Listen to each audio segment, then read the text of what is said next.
আজকে তোমাদের সাথে একটা নতুন রেসিপি শেয়ার করি। রেসিপিটার নাম হচ্ছে কাঁকড়ার ঝোল, নট কাঁকড়ার ঝাল বা কাঁকড়া কষা, শুধু ঝোল।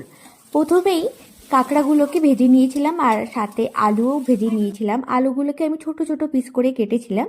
তারপরে এখানে শুকনো লঙ্কা ফোড়ন দিয়ে দিয়েছিলাম কুচনো পেঁয়াজ আর টমেটো, তোমরা পরিমাণ মতো দিয়ে দেবে।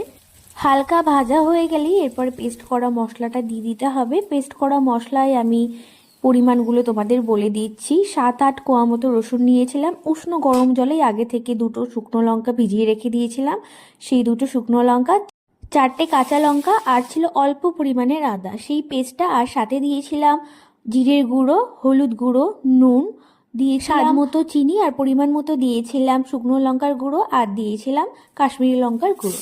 দিয়ে ভালো করে কষিয়ে নিয়ে আলুটা দিয়ে দিয়েছিলাম। আলু দিয়ে ভালো করে কষিয়ে কিছুক্ষণ সময় ধরে আবার জল দিয়ে দিয়েছিলাম।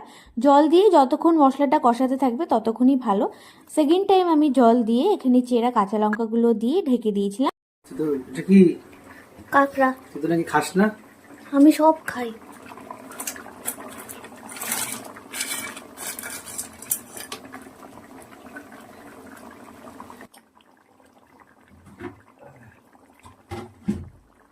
দু থেকে 3 মিনিট পরে ঢাকনাটা খুলে আগে থেকে ভেজে রাখা যে কাঁকড়াগুলো ছিল সেগুলো দিয়ে কিছুক্ষণ নাড়িয়ে আবার ঢাকনাটা দিয়ে দিয়েছিলাম 10 মিনিটের জন্য।